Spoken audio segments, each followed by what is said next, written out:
but also often caused ships to founder. Consequently, it was rare for any vessel to have more than a handful of guns, which could only be stationed on the prow. The gun port allowed the guns to be stored and fired from below decks. This lowered a ship's center of gravity considerably, making it far easier to avoid capsizing while keeping the guns at a remove from potential boarders. You could just close the port. It also allowed guns to be mounted all along the side of the ship, increasing the potential firepower of a vessel by a factor of 20 and allowing a single ship to ruin almost anyone's day. Nearly all of these technologies were developed, refined, and operationalized by two countries that had almost nothing to do with the Ottomans. Europe's westernmost peninsula is Iberia. At the time of the Ottoman rise, the peoples of Iberia, the Portuguese and Spanish, had very little going for them. Nearly alone among the major European regions, Iberia has no rivers of meaningful length and only very narrow coastal strips, forcing most of its people to live in a series of elevated valleys. Unsurprisingly, in the 1300s, Iberia was Europe's poorest region. It also didn't help that the two had borne the brunt of the Arab invasion, being occupied by the Moors for nearly 7 centuries. But it wasn't their poverty or history that induced them to turn the page of technological history. It was their location. Being at the far western end of the continent meant that the Iberians had to recruit additional middlemen, typically either the French government or Italian traders, to access the spice trade. The additional step pushed up the price even more, not to mention making their spice supplies beholden to the politics of often hostile powers. They had a stark choice to make: suffer on as Europe's laggards, or devise a means of changing the game. They needed to find a way to bypass the Ottomans, bypass the Italians, bypass the pirates, bypass the known world in its entirety. Their solution was deep-water navigation. The newfound reach allowed Spain to break across the Atlantic and dominate the Western Hemisphere without competition. American gold and silver played the central role in Spain's rise to become the most powerful of the Western European empires. Their application of that military power proved critical in undoing the Ottoman position. Spanish forays into the Apennine Peninsula, contemporary Italy, resulted not just in the occupation of the southern and western portions of the peninsula, breaking Ottoman control over the Mediterranean. Spain also put a portion of its long-arm navy permanently on station in the western Mediterranean. The Ottomans, still using pre-deepwater ships, had to downgrade their naval tactics to mere privateering. The Turks found themselves forced to divert massive resources from their Danube campaigns to an increasingly failed effort to defend their Mediterranean assets, most notably the Egyptian breadbasket. But as potent as Spain was in challenging the Ottoman position, it was tiny Portugal that upended it. Until Portugal's arrival in South Asia, local oceanic shipping, including the maritime arms of the spice trade that the Ottomans controlled, was purely coastal, sailing with the monsoon winds. East in May and June, west in August. Winds offshore may have blown year-round, but they were erratic, and local ships couldn't reliably navigate or survive the turbulence. The Portuguese deep-water craft, in contrast, found navigating the Indian Ocean to be child's play. Portuguese vessels were able to eviscerate the Ottoman connections to the Asian spice world and then directly occupy key spice production locations via its ships redirecting the trade in its entirety to Lisbon. Even with the military cost of maintaining a transcontinental empire and the 22,000-mile round trips factored in, the price of spices in Portugal dropped by 90%.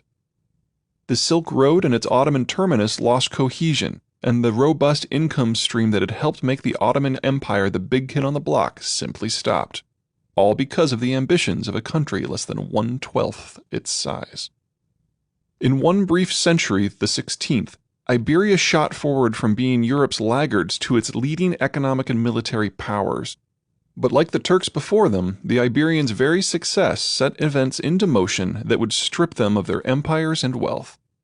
Unlike geography, technology can move, and it keeps moving until it settles in a geography that can make the best use of it.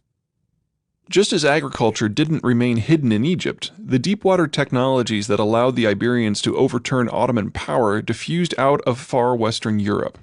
It should come as no surprise that in time the deep-water technologies diffused from the previously land-bound Iberians to a people who are already quite at home on the water.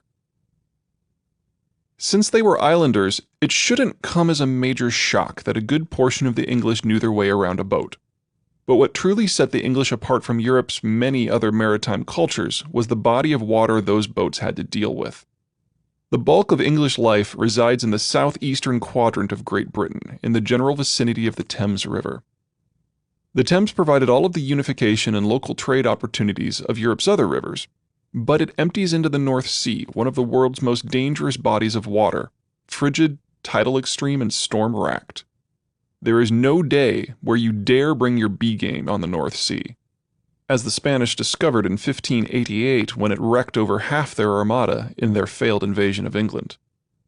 The severity of the North Sea is the quintessential example of why it took so long for humans to master the oceans, and it was in this crucible that the English naval tradition was forged. Navies offer a flexibility that no land-bound powers can match, and their especially skilled and potent navy gave the English an unmatched advantage in the European competition for supremacy. England's maritime acumen enabled it to nimbly switch trade partners at will, keeping it an economic step ahead of all competitors. Its navy let it land forces at the times and places of its choosing, keeping it a military step ahead of all competitors. And its ability to easily relocate military and economic pressure made it the ally of choice for any European power that it was not currently in conflict with. And that was before the English learned the Iberian secrets of deepwater navigation. With deepwater technologies, England leveraged its superior maritime acumen onto the global stage. Bit by bit, the better-skilled English navy reached out across the world and seized control of the Iberian trade network. Between 1600 and 1800, South Asia and the Far East were removed forcibly from the Portuguese sphere of influence.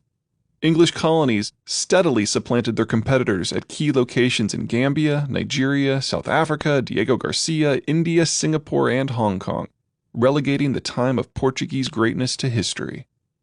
The faster and more maneuverable vessels of the English allowed them to raid deep into the Caribbean while denying the Spanish treasure fleets the safety of the open seas, leaving the Spanish with no choice but to put their coastal colonies on security lockdown and to assign naval assets to protect convoys. It quickly became obvious that the only locations the Spanish would be able to derive long-term income from were those that they had directly colonized with populations sufficient to resist English attacks. In response, the English founded a series of their own colonies in the New World to start the ball rolling on a demographic overthrow of Spanish power in the Western Hemisphere. The most lasting impact of the Deepwater Revolution, however, wasn't the shifting of the spice trade, the fall of the Ottomans, or even the rise of the English or British Empire. It was the transformation of the ocean from a death sentence to a sort of giant river. Deepwater navigation cracked the world open, launching the Age of Discovery, which in turn condensed the world both culturally and economically. Ships capable of making round-the-world voyages made every significant culture aware of the others.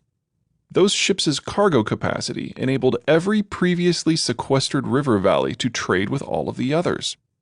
Interaction, whether peaceful or hostile, trade or war, was no longer local, but global. It was an age custom-built for a culture as maritime-oriented as the English, and they crafted an empire greater in reach or wealth than any that preceded them. They emerged as the dominant global power, able to impose economic and military realities on cultures as varied as Northern Europe, Southern China, the Indian subcontinent, and throughout the Arab world. Just as the Ottomans had done before them, the English seemed likely to extend their mastery of the seas and globe-spanning empire into something permanent. But they failed too. Just as with sedentary agriculture and deepwater navigation, a new suite of technologies changed the rules of how the world worked. Ironically, the technologies that ended English dominance were homegrown. As an island nation, the English didn't have need for as potent an army as the mainland empires, so the crown of England was not as absolute as the Iberian monarchies. There were many interests, political, economic, and even military, that coexisted with the government. When the time came for the English to start challenging the Iberian imperial systems, state assets alone were insufficient to the task. The crown had to mobilize not just its own forces, but the forces of its various aristocrats and businessmen as well. Royal dispensation was granted to a variety of private players, the most famous of which was the East India Company, launched in 1600, to pursue various interests for the greater good of the English nation. When the profits from English successes started flooding home, they didn't just go to the royal coffers, but also found their way into the pockets of any number of stakeholders, and each used the newfound financial resources in his own way. Unlike the Iberian monarchs, the English businessmen saw more in the wider world than just spices and precious metals. They also saw bottomless markets. The English system, therefore, didn't seek just simple plunder, but also to develop a global trade system with England at the center. Unlike deep-water navigation, which developed in response to the economic need, industrialization was an outgrowth of opportunity. The diverse interests of the English system, the sudden and continuous onrush of wealth that came from the expanding empire, and the still-building shift from superstition and tradition to reasoning and scientific inquiry that began with the Renaissance led to a new sort of technological revolution, an industrial revolution.